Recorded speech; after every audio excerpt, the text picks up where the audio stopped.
Boy, today went by so quickly. I had to fill in a bit at the Connect workshop that's done over at the YMCA.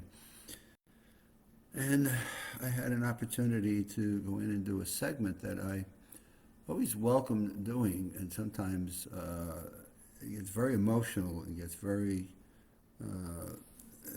memories come into play. It's something when you want to talk about invoking someone's memory and life experiences.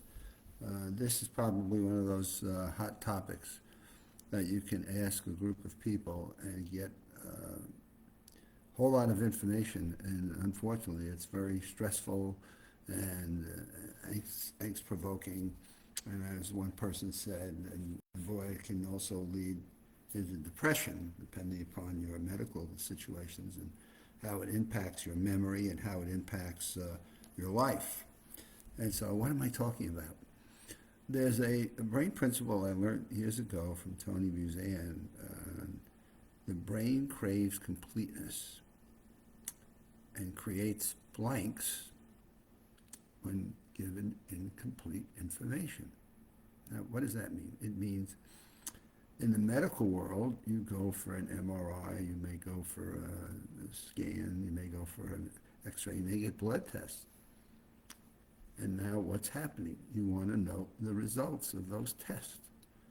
What did they find? Is there something wrong with me? Our survival instinct is invoked. We start to get nervous, and we want to get that information so that we know what our course of medical care may be. And if we want to get dramatic, we dying.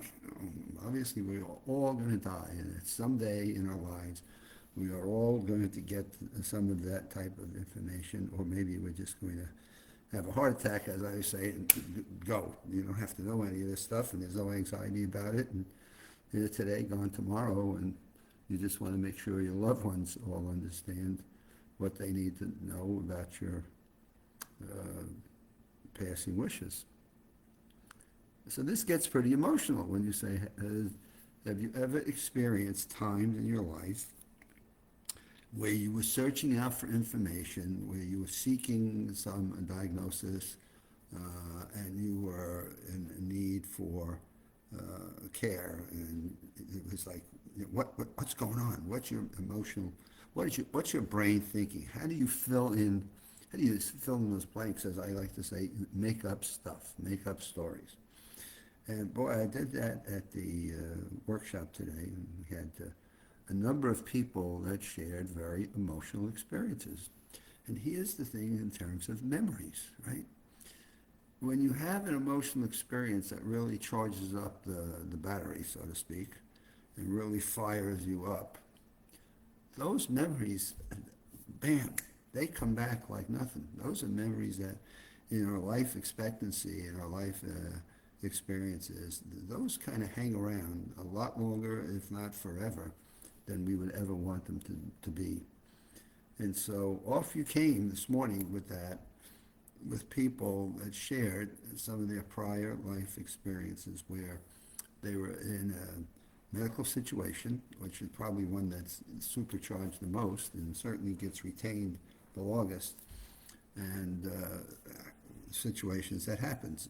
And the challenge today that they were expressing, and really it just open to a whole lot of things, like hospitals are worried about their, just want to get paid. They worry about their finances. Well, no, hospitals are worried about their Medicare reimbursements and how Medicare reimbursements are hurting hospitals, and some going into bankruptcy because they just can't afford to stay in operation. Technology is coming in faster. We want the best care and treatment, but yet that's jacking up the hospital expenses and the capital expenditures, and how do they then continue to pay for it? And are there enough for patients coming in? I mean, it goes on and on and on. And so an experience, let's start with an experience. I had to go to the hospital. My boyfriend was hit by a car. Okay, that's not a good time to start with. And we waited over 8 hours for the doctors and nurses to determine and decide what they were going to do with him. Was he going to need surgery? Was he going to need additional testing? Were there any broken bones? I mean, and it turned out that he had some conditions that should have been treated immediately upon arriving at the hospital.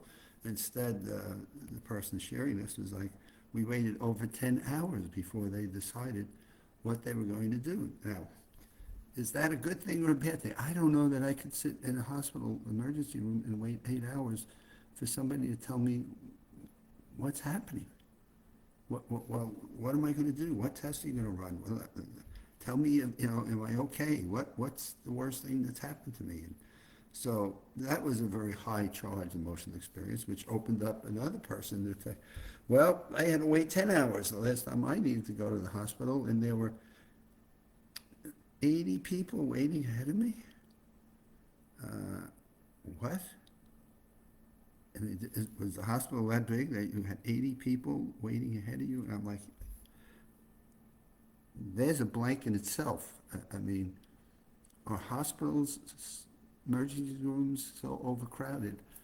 And I know here we live in the Orlando, Central Florida area, and population growth has just taken off, and trying to get medical staff, people to live in Central Florida now. I mean, it used to be a bargain. Hey, go to Central Florida, get this nice big house and pay a few $100,000, and boy, I'm living a life of glory, and I have a job, and it's wonderful. Well, housing prices went nuts over the last 6-7 years.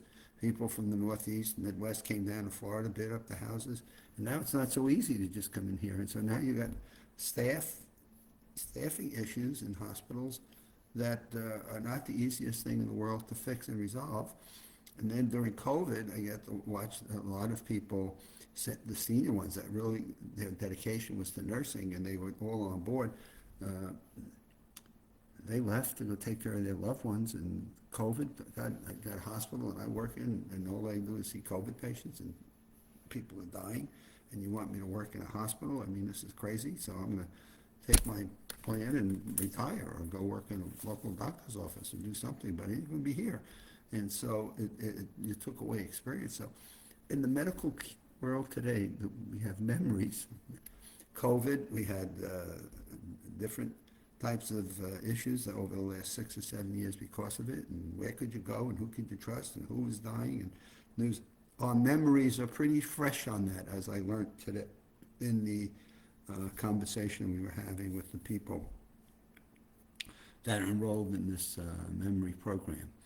And so you got to see a whole lot of dialogue, to the point where finally my colleague Catherine had to finally put a timeout on this and say, wow, a very interesting topic, a very interesting conversation, and wow, did you charge up the room. Now, I wasn't trying to charge up the room in the sense of, wow, let me get all these bad things out onto the table. I was trying to get people to understand, when we crave completeness for things going on in our life, and we go through this mental rumination over and over again, we can create monsters in our head. We can create these terrible, awful things, and the best thing we can do is take in some action and get to find out, what can I do? How do I take handle of it?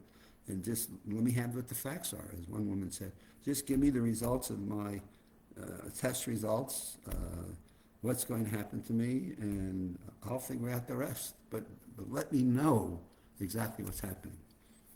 So we come home, I come home from that, and later on this afternoon, we have a friend that says, hey, I got a call from the doctor's office. I had a scan done, and you need to come back and see the doctor about the results of the scan. But wait a minute, I was in Friday to see the doctor, and everything was fine. And now a nurse is calling to tell me to come back and see the doctor tomorrow to go back over the results. You want to set somebody off into crazy land? And in memory, wait a minute, I was just there, and now you're telling me what? The pressures we have today in our medical world invoke memories and stress and anxiety that then create these stories that fill in these blanks with information that can sometimes set us off into a highly state of emotion. And the point I'm trying to make here is, our memories, our life experiences are always at play as we go forward with each and every day. And obviously, the older we get, right, more of these life experiences, memories, log into our head. And those that have some emotional content that talk about our own survival and our own well-being, obviously are the ones that are supercharged, and we bring those back out of ourselves faster than anything. And now to a memory competition. One of the things you've learned, experiences like I've just shared, is if I can charge a memory of somebody I'm looking at, a name or a face or a string of numbers, and I can create this emotional charge to something I'm trying to retain for the competition, it gives the competitors an edge when it's time to recall, as I've just shared with you, the recall of memories that have some emotional charge to them, a lot better, and how we recall those and bring them back out. And that's how I start my week. I'll be back here on Wednesday, another session with the Connects folks. And hopefully Wednesday will be a good story of things that I bring back to you. Have a good evening.